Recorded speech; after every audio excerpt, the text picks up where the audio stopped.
101강 2부 방송으로 진행하도록 하겠습니다. 자, 이번 2부에서는요, 현재 1부에서는 건저당권을 설정해줘! 이 내용입니다. 근데 2부에서는요, 건저당권 설정하고 있잖아, 말소해! 건저당권 설정한 거 말소해라! 말 안 들으니까 가처분 하는 거죠. 때리는 게 아니고, 가처분 하는 것이지요. 그러다 보니까, 여기 건저당권 설정을 또 했잖아요. 채무자 문모신데, 건저당권 개인입니다.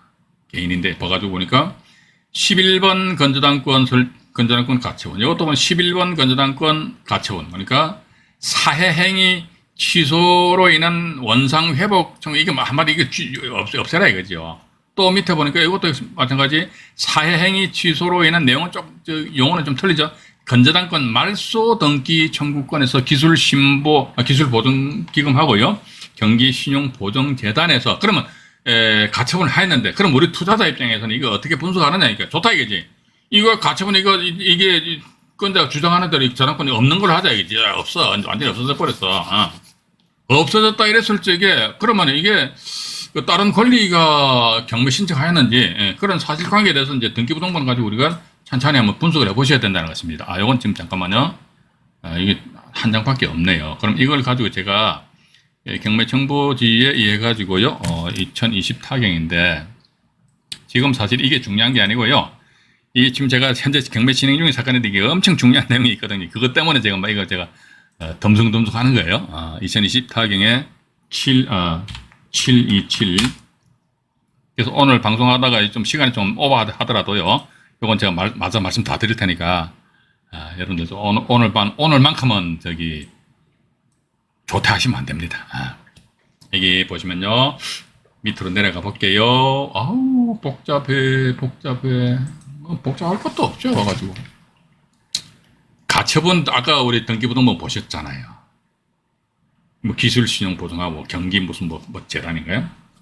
근데 여기에 보면 이게 부기등기거든요. 11-1. 11-2니까 11번에 대한 저당권을 가지고 이 사람들이 시비를 거는 거예요. 그럼 우리 좋다 이거. 제가 조금 전에 말씀드렸잖아. 알았어. 그럼 이거 없는 걸로 시작해야지. 완전 지워버려. 알았어.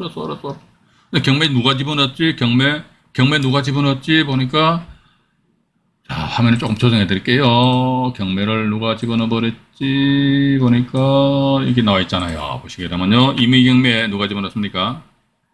한땡땡이 보니까 1순위 저당권자 있잖아요. 1순위 저당권자 한땡땡 이 사람이 뿅 해가 경매 집어넣었어요.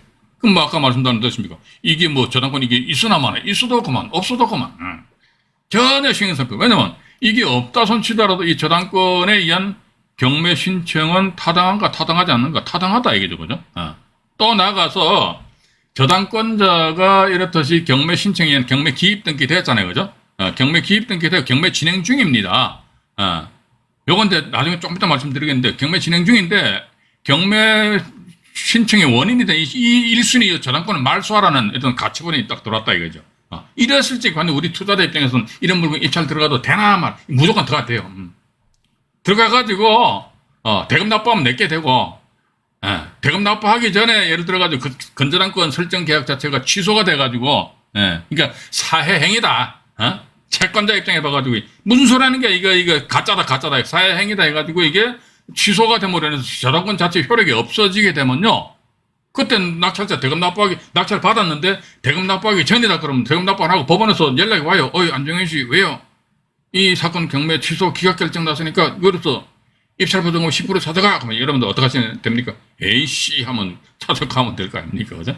그래서 요건 제가 좀 이따 말씀드릴게요. 이건 대법원 결정하고 대법원 판례가 하나 있어요.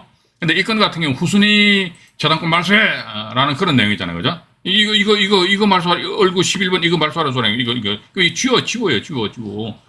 지웠다 그러면 이게 얘네들 목적 달성다 해서 이것도 없어질 거 아닙니까? 그죠? 근데 누가 경매 신청했는데? 이 사람이 경매 신청해 벌써. 한이 누군가에 봐가지고 잠깐만 등기번호만 볼게요. 한이 누군가요? 한경 파트너스 대부 해가지고요. 1순위 저당권자가 이게 보니까 저당권 이전된 것 같네요. 그죠? 원래 농협은행 주식회사에서 이제 한경 파트너스 확정적 뭐 채권 대입 변제 이런 거 크게 중요한 게 아니고 저당권 뭐 사고 팔고 할 수도 있으니까 그렇게 보시면서요.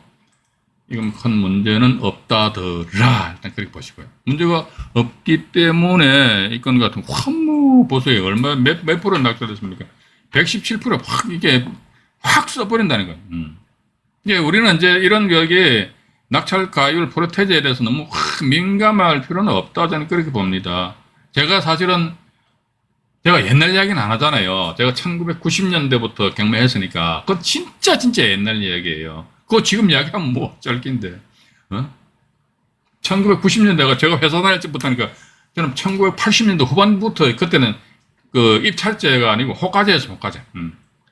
그 법정 가면요 사람들도 별로 없었어요. 막 맨날 저기 그 하는 사람들이 형 집행관은 딱 그럼 형님 막 그런 사람이 있었어요. 그러니까 그 당시에는 뭐 그냥 말 그대로 줍는 거예요. 줍줍.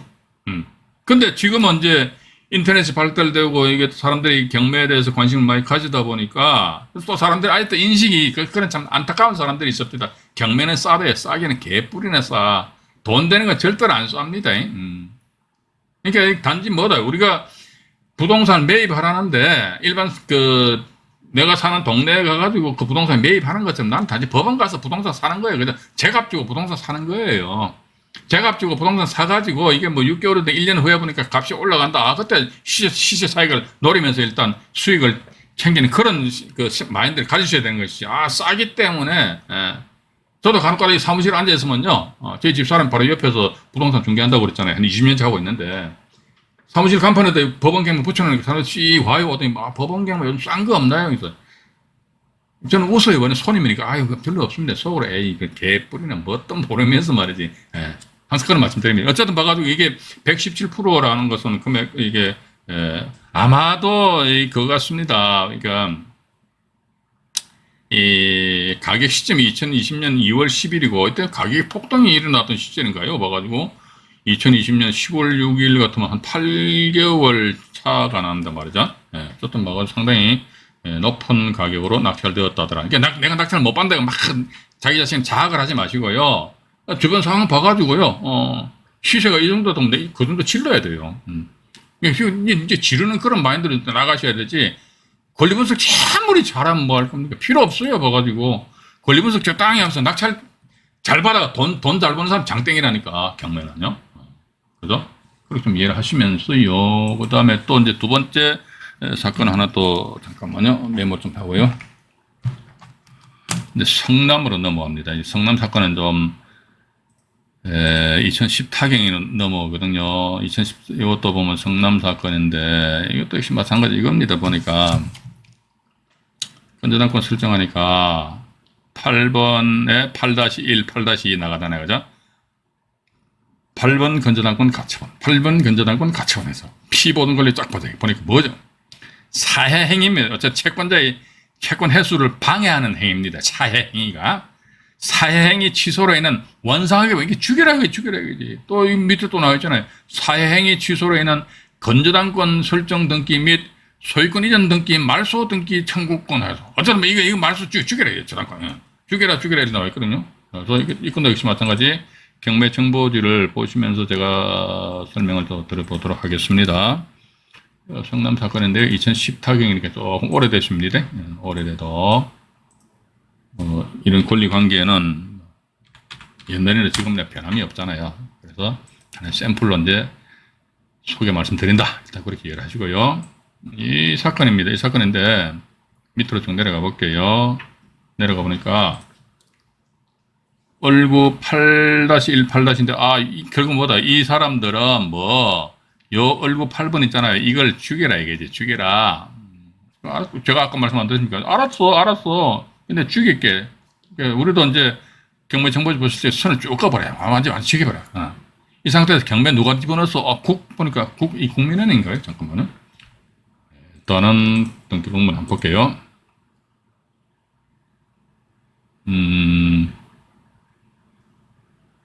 주식회사 국민은행이죠, 그죠? 국민은행에서 경매 집어넣었잖아요, 그죠? 국민은행에서 경매 집어넣었으니까, 알았어. 후순위 저당권, 이건 죽이든 말든. 죽였다 이게. 근데 요 앞에 저당권, 국민은행 저당권 세 건은 딱 그대로 딱 써 있잖아요, 그죠? 그럼 국민은행이 이랬듯이 뿅 해가지고 경매 신청한 거 아닙니까? 따라서 이런 경우 봐가지고 뭐 전혀 이런 경우 뭐 전혀 눈도 하나 깜짝할 필요는 없다는 거.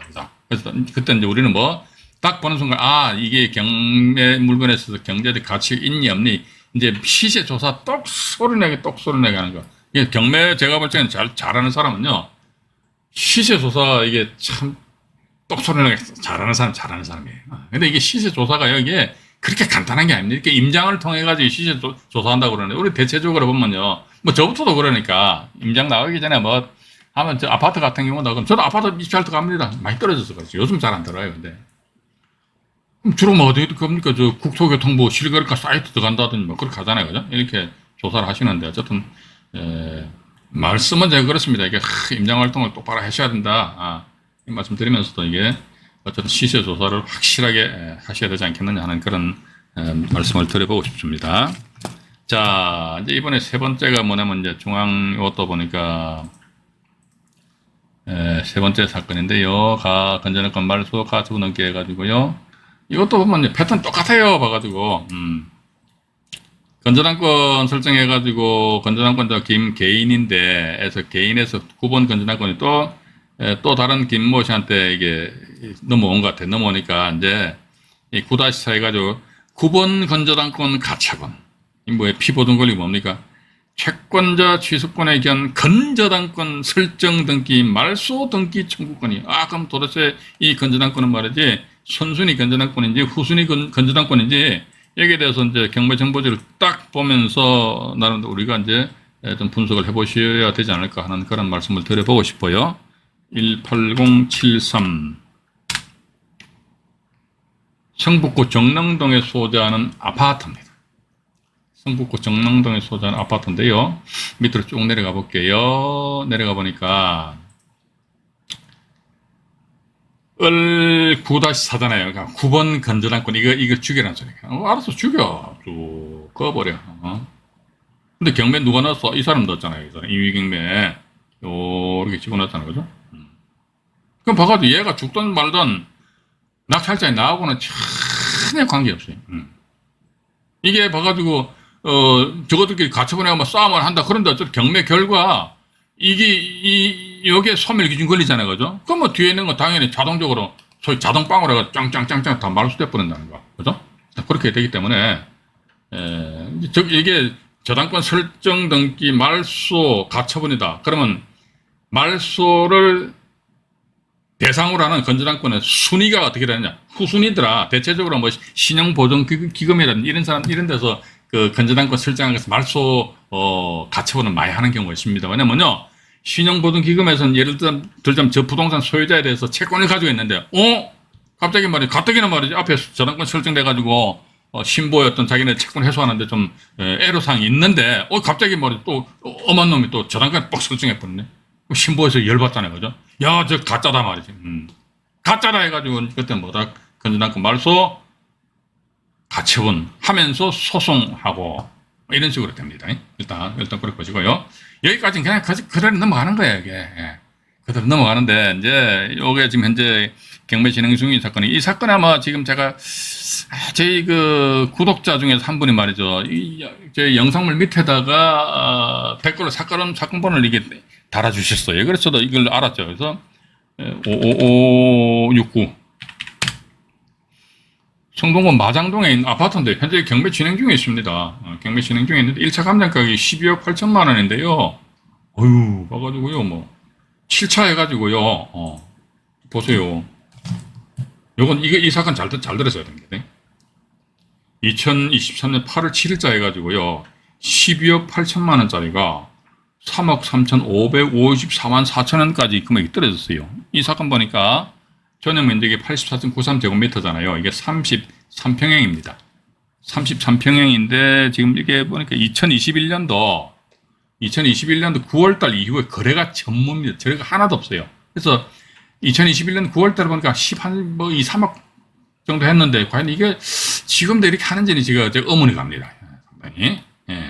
약간 이제 회복이 되었다 할지라도 과연 이게 이 정도까지 금액이 갈지는 제가 현장 가서 이거 뭐냐면 국토교통부 사이트 들어가도 2021년 9월 이후로는 거래가 실거래 가격이 없으니까 그럼 2022년에서 그건 1년 이상의 그 공백이 생겨버린단 말이죠. 그죠? 어쨌든 이건 이제 이게 시세 조사는 필드에서 하세요. 맨날 제가 말씀 안 드립니까? 오후 한 2시 이후에 가시라니까요. 부동산 중개업소 가시면서 한 손에 비타오백 한 박스 사들어 가시고 아이고 사장님 안녕하십니까 이렇게 요즘 뭐 보면 특히 제가 느낀 반대요. 임장하실 적에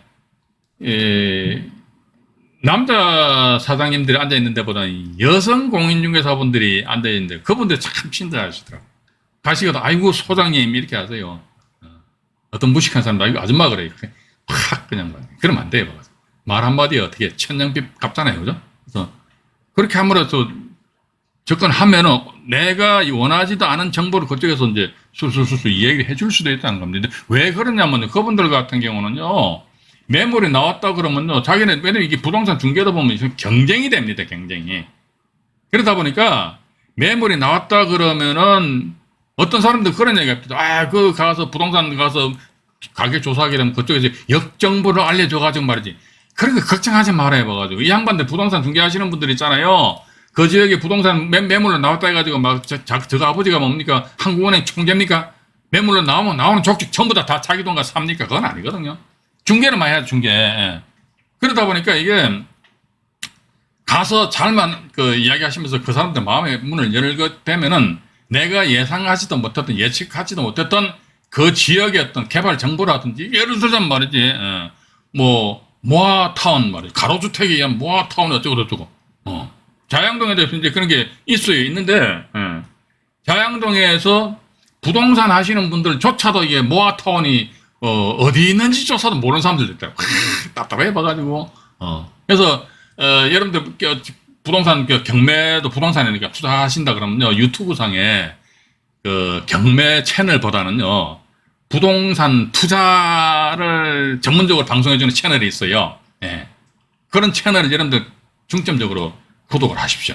하셔가지고 보시면은 그 지역에 어떤 개발 정보가 있다 그러면요 마침 내가 보니까 물건 검색하는데 보니까 이 경매 물건이 그 지역에 나오는데 그걸 확 찔러버리는 것이.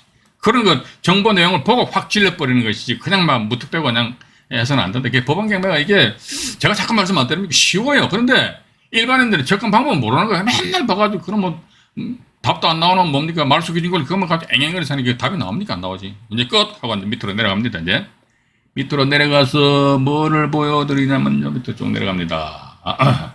자 보세요. 건전한권입니다. 이 개인이에요. 건전한권자가 이렇게 해가지고 이분이 경매 신청했잖아요. 예? 근데 가처분했어요. 건전한권. 이게 신용보증기금입니다. 이 건전한권 가처분이니까 건전한권 말소하라 이거지. 야, 그러니까 신용보증기금 입장에서 봐서는 이 한땡땡 이 사람의 저당권 6억 원 이것은 뭐다 이게 가짜다 이거지. 예. 왜냐면 신보에서는 자기네들이 소유자 이 사람한테 받을 돈이 있는데 이것도 한번 신보 같아. 신보에서 가압류가 뭐야? 그 10억 원 가까이 가압됐다 그죠? 9억 2,300만 원인데 받을 돈이 있는데 말이지 이게 저당권 뻑 설정했으니까 얘 때문에 자기 채권 회수 못하는 확률이 높잖아요. 이러다 보니까 열받아가지고 가처분 해가지고 저당권 말소하라 이거죠. 근데 참 이게 그렇습니다. 우리가요 보십시오. 저당권 설정 등기 말소 청구 가처분했단 말이에요. 이거 가처분했죠, 그죠? 가처분만 하면 안 된다 이게. 가처분에 의한 본안 소송까지 해야 됩니다. 본안 소송. 근데 본안 소송 가처분에 의한 자 보십시오. 이게 두 갈래 길입니다. 가처분에 의한 본안 소송이 나아가는데 이건 또 경매는 경매대로 진행되는 거예요. 그러니까 소송은 소송대로 진행이 되고 경매는 경매대로 진행이 된다 이거죠. 근데 죄송합니다. 감 조금만 지르면 막 목에 살해가 걸립니다. 근데 막 경매가 진행되니까 나 특한 낙찰 받았다 이게 맞잖아요. 경매 진행되니까 나 특한 낙찰 받았다 이게지. 근데 이거 소송 결과 보니까 신보에서 이겨가지고 저당권이 빡빡 없어져 버렸다 이게. 저당권이 없어지게 되면 어떻게 됩니까? 경매 신청에 잘 들으세요. 경매 신청의 원인이 된 채권이 없어졌잖아요. 그러면 임의경매 자체도 아무런 의미가 없지. 그죠? 맞잖아요. 저당권이 원래는 저당권의 효력이 있다는 전제하에서 경매가 진행됐는데 신보에서 야 저당권 가짜야 소송해가지고 보니까 아 진짜 가짜 판매 나가지고 알았어 이게 저당권 설정 계약 자체가 취소가 돼버려 취소. 그러면 뭐다 이게 이 함땡땡시의 임의경매 이 자체도 의미가 없단 말이죠. 왜냐면 효력이 없는 저당권에 의한 경매 이게 있을 수가 없는 거 아닙니까, 그죠? 아니 그런데 뭐 나 경매가 진행됐는데 낙찰 받았다 이거죠. 낙찰 받아가 얼마에 낙찰 받았어? 아 나 5억에 낙찰 받았다 이거죠. 대금 납부했어. 대금 납부했다 이거죠. 그럼 이게 누구 거예요, 이거는? 결과가 이렇게 됐다 이거죠. 이게 누구 거 되겠습니까, 봐가지고. 낙찰자의 것이 되겠네. 한마디로 낙찰자가 이 물건에 5억을 들여가지고 대금 납부를 하였습니다. 대금 납부하였을 때에 낙찰자는 온전하게 소유권을 취득한다. 온전하게 이게 이제 그 문제 냅니다. 온전하게 소유권을 취득한다. 1번. 아니다. 상실한다. 소유권을 상실한다. 2번. 여기서 얼큰해서 지금 라이브 방송 들으시는 분들 채팅창에다 1번 아니면 2번을 한번 입력을 해주고 보시죠. 이게 내가 자, 다시 정리해야 됩니다. 내가 낙찰 받았는데 저당권이 말이지 사회행위 취소를 해가지고 이게 저당권 말소돼 버렸어. 경매 신청의 원인이 된 저당권이 말소가 돼 버렸단 말이지. 근데 난 낙찰 받아가 대금 납부했다 이게. 그럼 나는 어떻게 되지? 내가 대금 납부해가지고 내 앞으로 소유권 이전 늦게 했다 이거지. 소유권 이전 늦게 했는데 아이고야 갑자기 저당권 말소돼 버렸네. 그럼 나는 어떻게 해? 나도 소유권 상실하나? 이게 1번 온전하게 취득한다. 아니다. 상실한다. 아이고 뭔 말인지 모르겠다. 3번 내가 3번은 물어보지. 전부 다 2번이에요. 이런 물건 안 들어가시면 되겠네. 2번이 뭐 안 들어가면 돼요. 봐가지고 대금 납부하면요. 대금 납부 요거 제가 좀 이따가 대법원 결정하고 대법원 판례 오늘 요거 하나만 가져가십시오. 딴 거 필요 없어요. 대법원 판례와 대법원 결정 리키님 아시는 1번입니다. 온전하게 소유권 취득합니다. 낙찰자 대금 납부해버리면은. 그러니까 그 압류의 효력이 발생된 그 이후에 요건 지금 제가 요 정보진 좀 이따 보여드리기로 하고요. 여기 지금 보면요 건저당권 요 사건입니다.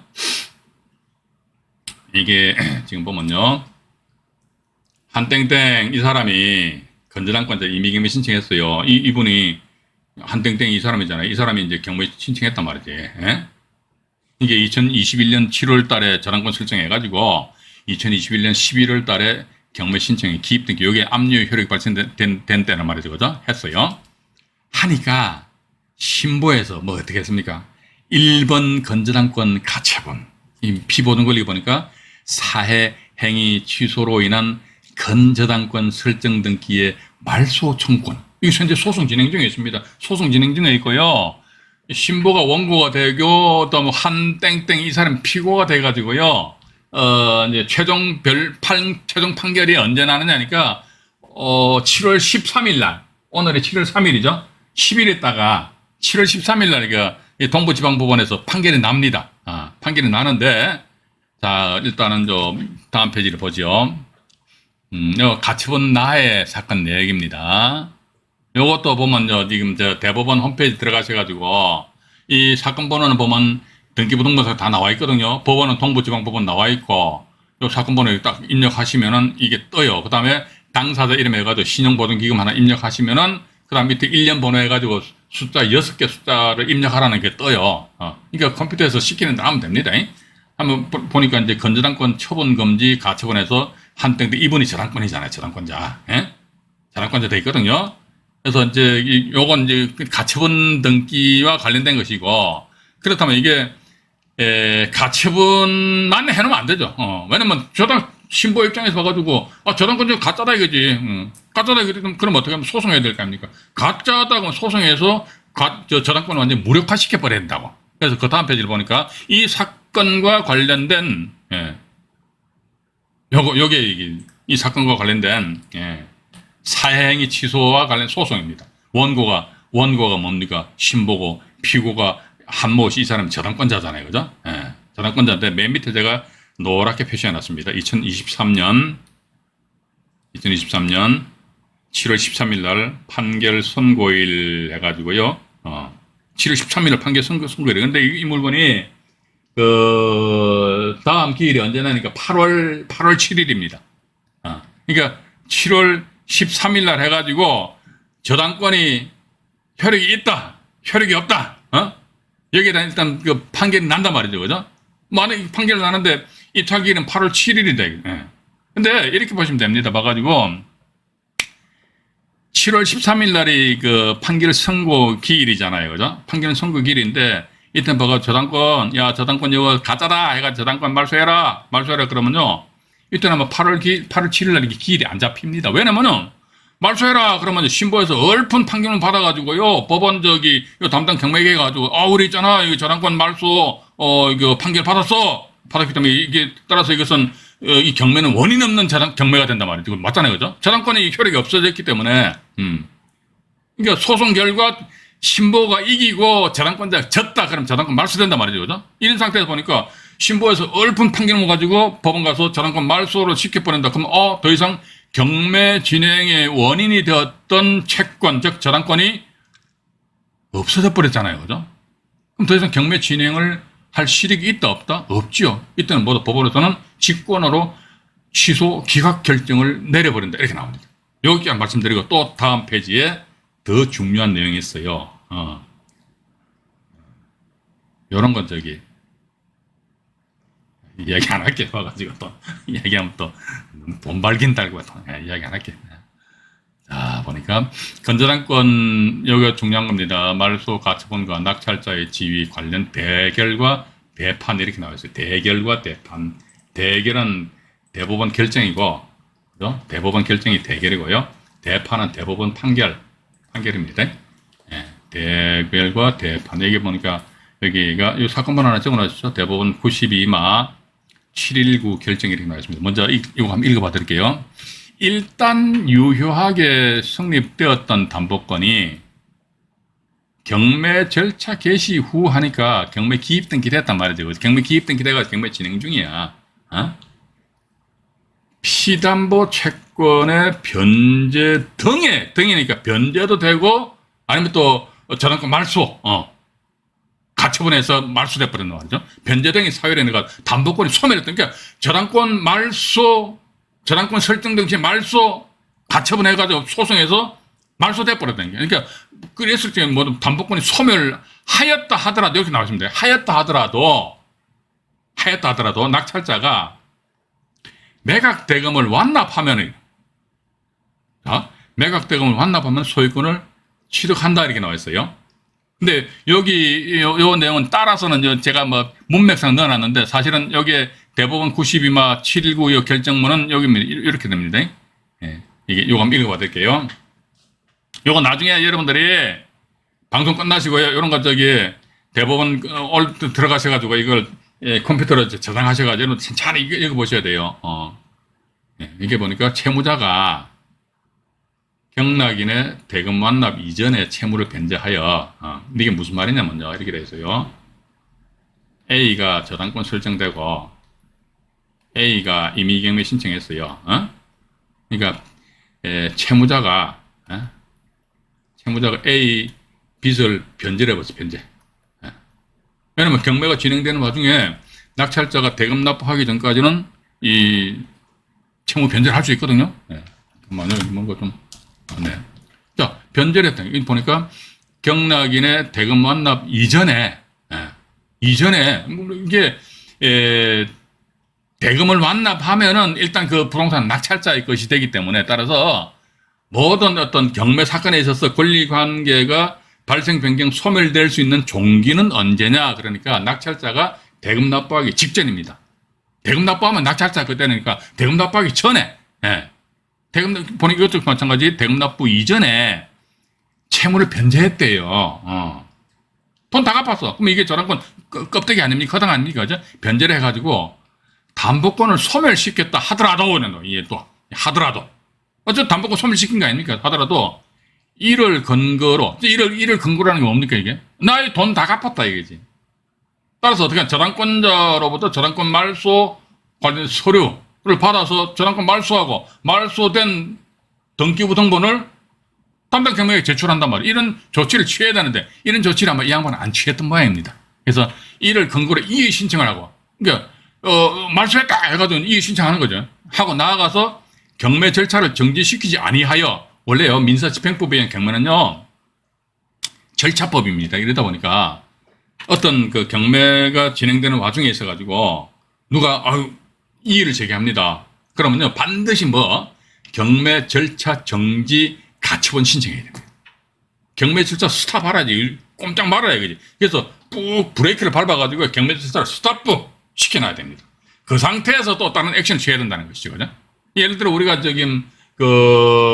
강제경매든 임의경매든 경매 절차 경매를 이제 취하를 시킨다 그러면요 이게 강제경매 같은 경우 청구이의 소를 제기하고 그다음에 또 두 번째 강제집행 정지 신청해야 됩니다. 강제집행 정지 신청해야 돼요. 예. 이게 한마디로 제가 조금 전에 말씀 안 드렸습니까? 경매는 절차법에서 그냥 진행하는 거야. 진행하는데 누가 중간에서 브레이크를 꾹 밟아줘야 돼. 그래 지금 알아서 선다고.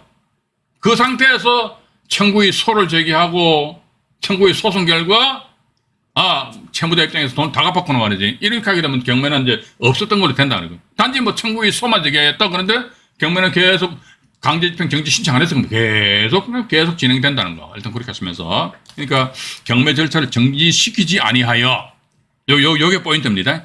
경락인이 경락대금을 납부하기에 이르렀다면 그러니까 한마디로 매각 잔금을 납부 다 했다는 거죠. 그죠? 이로써 경락인 이게 92년도니까 이 당시 경락인이었습니다. 지금 이제 경락인은 아니죠. 경락이 요즘 뭐랍니까? 경락인은 경매 목적물의 소유권을 유효하게 취득한대요. 자, 그럼 우리가 보십시오. 분명히 채무자는 이거 다 갚았다 이거지. 그러면 갚았으면은 임의경매 이것은 원인 없는 행위잖아요.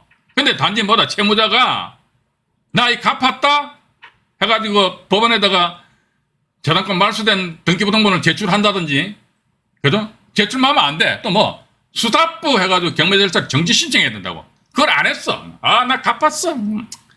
갚았으니까 당연히 되겠지. 되긴 개코나대 안 된단 말이죠. 그래서 이랬을 땐 이 상태에서 경락인이 경락대금을 납부하기에 이르렀다면은 경락인은 목적물의 경매 물건의 소유권을 유효하게 취득한다.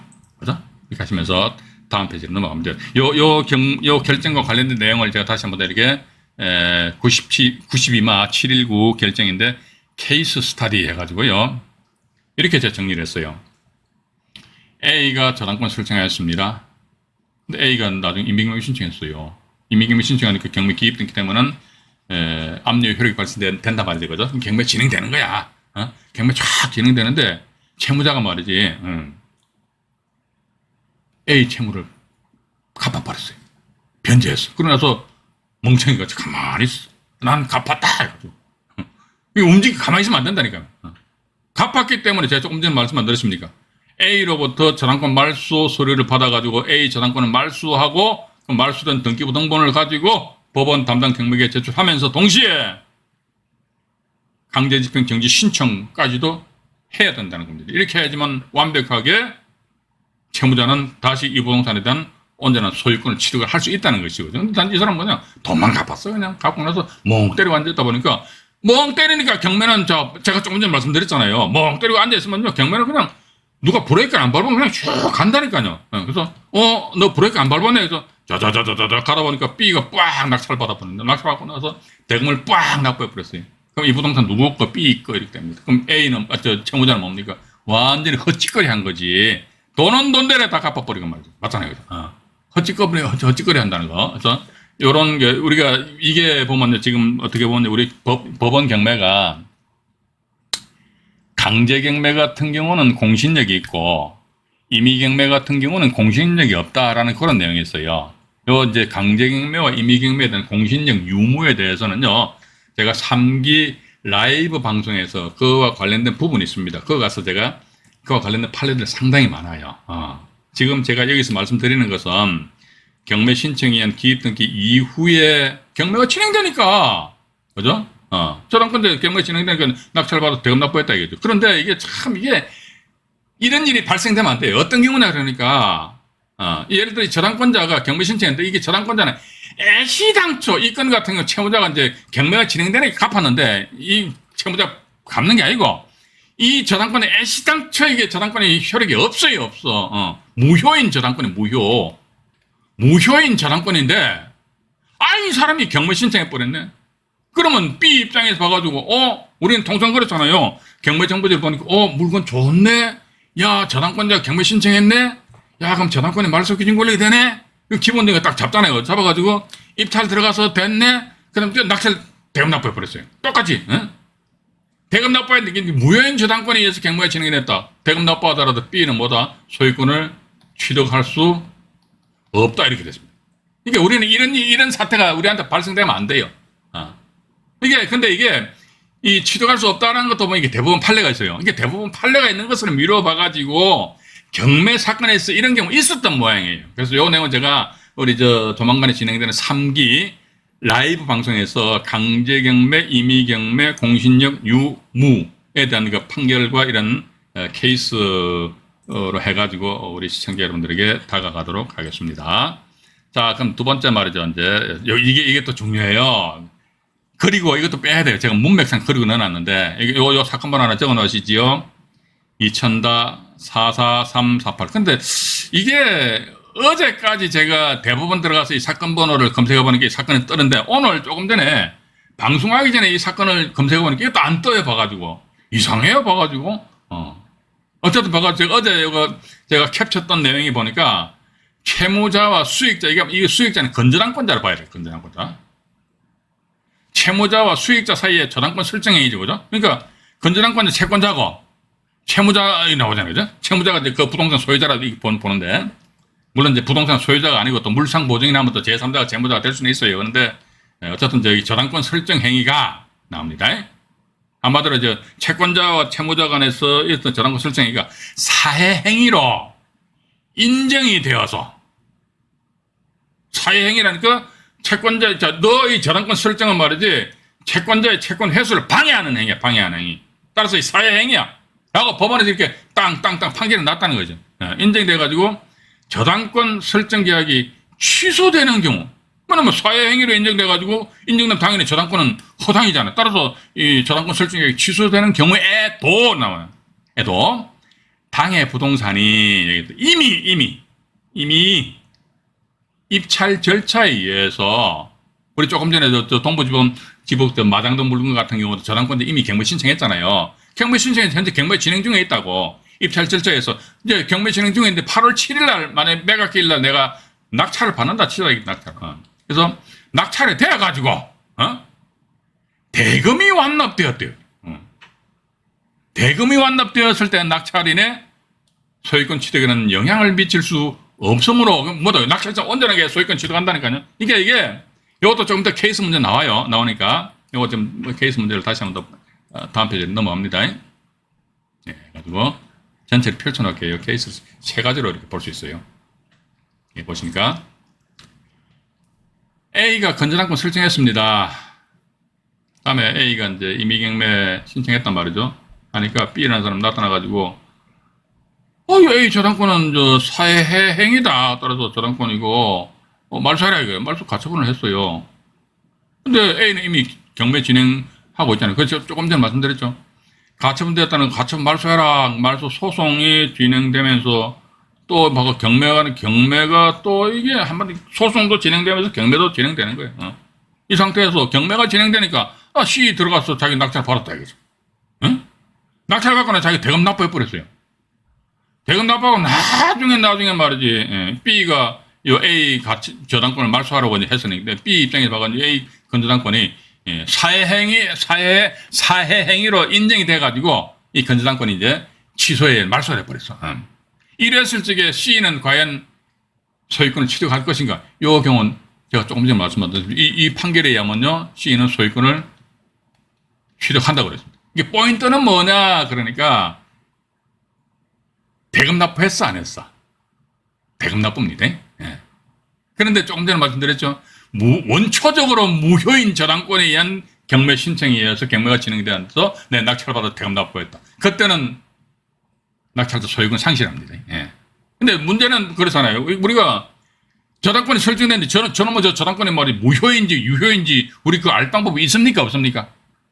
없잖아요. 봐가지고 입찰하기 전에 하다못해 민사집행 사건 기록부라도 보여주게 되면 말이죠. 저당권자 또 연락처라든지 그 사람들 연락이라 해가지고 그런 일이 이렇게 제가 말씀 안 드리면 그런 일이 없기를 바랄 수밖에 없어요. 이게 참 어떻게 보면 불합리한 점이에요. 사실은. 예. 경매 사건에 있어서 깜깜이 투자가 얼마나 많습니까? 세금도 그렇죠. 임금 채권도 그렇죠. 맞잖아요. 그죠? 안 보여주잖아. 안 보여줘 봐가지고. 그죠? 우리 같은 경매인들이 없으면 이게 나라 경기가 완전히 뭡니까? 돈맥경화가 일어난다는 게 돈맥경화. 그럼 우리 경매인들을 존중해줘야 되는데 인간들이 말이지 그냥 웃긴단 말이죠. 따라서 요건 같은 경우는 지금 현재 조금 전에 말씀드린 이 대법원 사건과 관련된 겁니다. 두 번째 보니까 또 건전학관에서 임의경매 신청하니까 B가 역시 마찬가지 저당권 저당권이 이게 가짜니까 말소해 가처분 했어요. 근데 또 경매가 진행되니까 C가 또 덜렁 낙찰 받아봤어요. 낙찰을 받았는데 보니까 대금 납부전이에요. 대금 납부전입니다.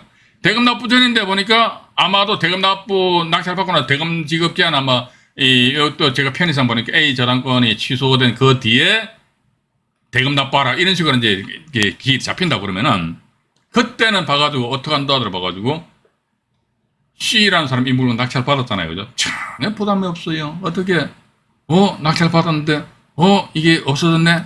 그럼 경매 신청의 원인이 된 채권이 없네? 그럼 내가 더 이상 대금 납부할 이유가 없잖아. 이때는 B 입장에서 봐가지고요.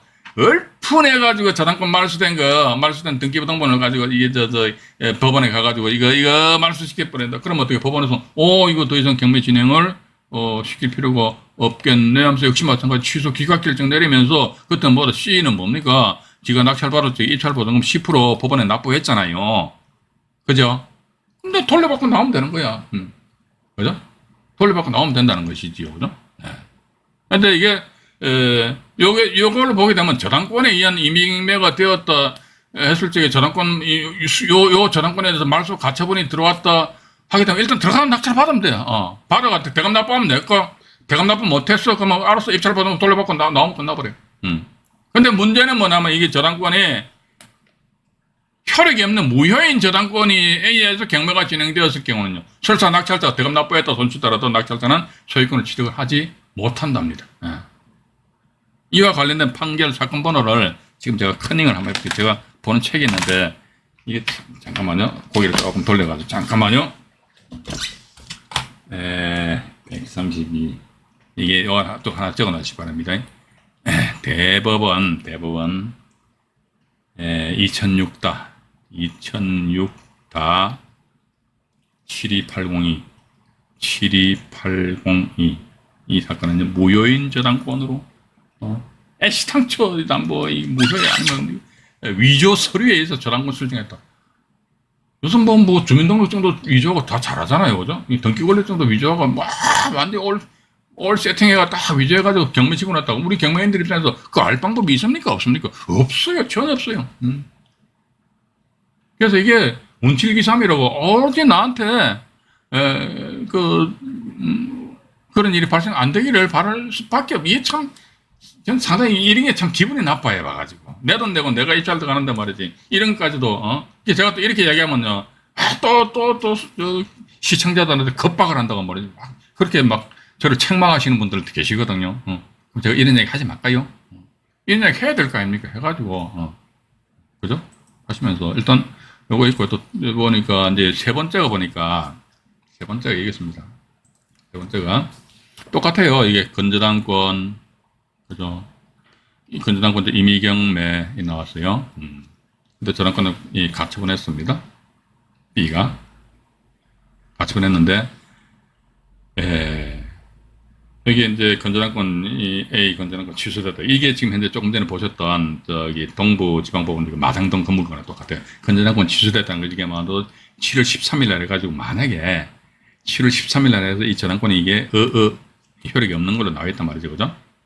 효력이 없잖아요. 그럼 더 이상 법원에서는 경매 절차를 진행시킬 필요 없고 이 물건에 있어서 다음 기일이 8월 7일인데 아마 8월 7일 날 경매 이 물건 안 나올걸요.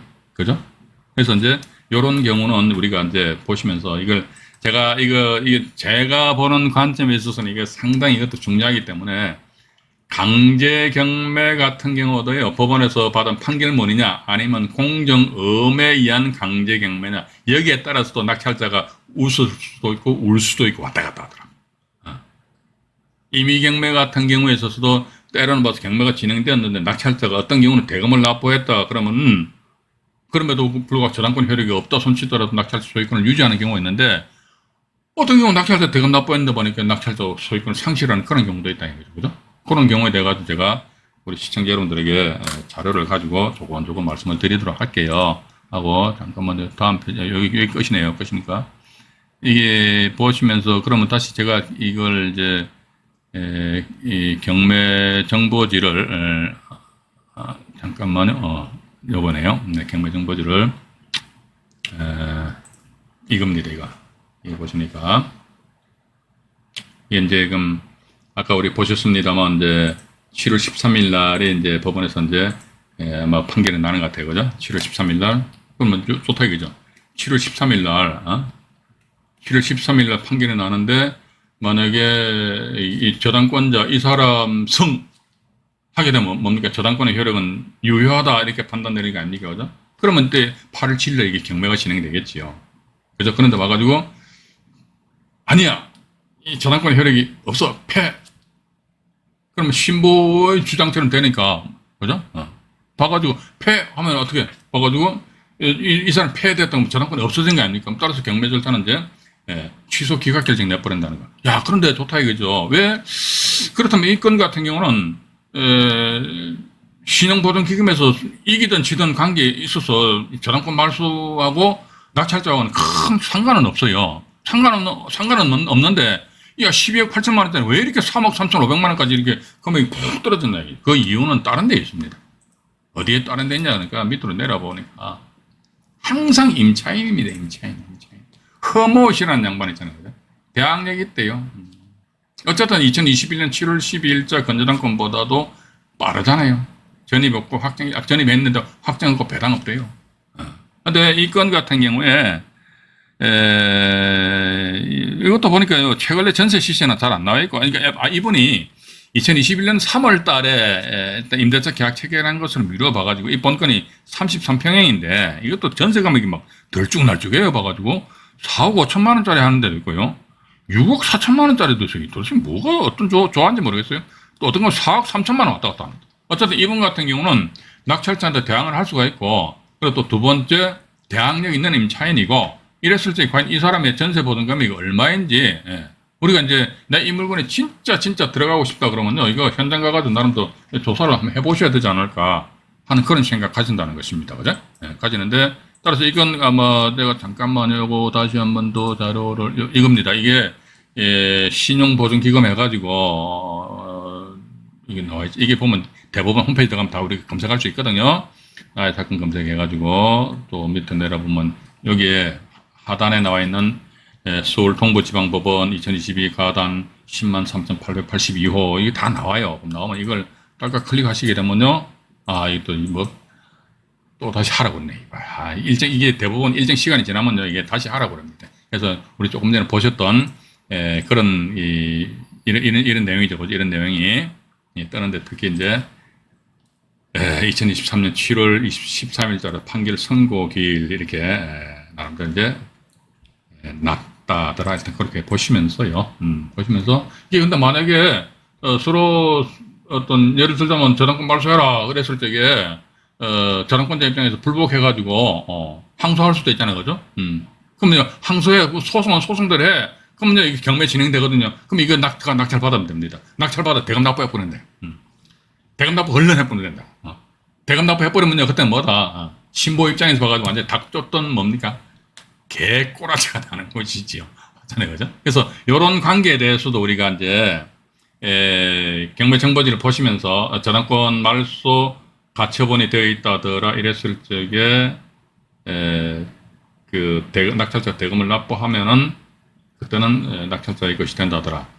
그 이유는 뭐냐? 그 이유는 제가 잘 모르겠어요. 대부분의 판사님들 그렇게 교통정리 해놨기 때문에 저 같은 일개 시민이 거기에 대해서 감히 논평을 할 자격이나 있겠습니까? 그건 논평할 자격은 없고요. 그죠? 그래서 그렇게 좀 이해를 하시고요. 자, 오늘은 보니까 조금 시간을 오버를 했습니다. 어쨌든 좀 중요하다고 생각하기 때문에 오버를 했고요. 이로써 이제 가처분에 대해서 다 마치기를 하고요. 그 다음에 나머지가 우리가 이제 제가 강의 모두에도 말씀드렸습니다만은 대지권, 미등기, 또 대지권 아예 없음, 또 이제 토지 별도 등기, 여기에 대해서 제가 간략하게나마 말씀드리면서 2기 라이브 방송을 마칠까 합니다. 오늘은 여기까지 방송 진행을 하도록 하겠습니다. 방송 시청하시느라고 대단히 수고하셨습니다.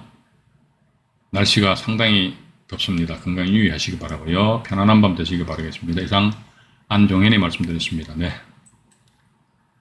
고맙습니다.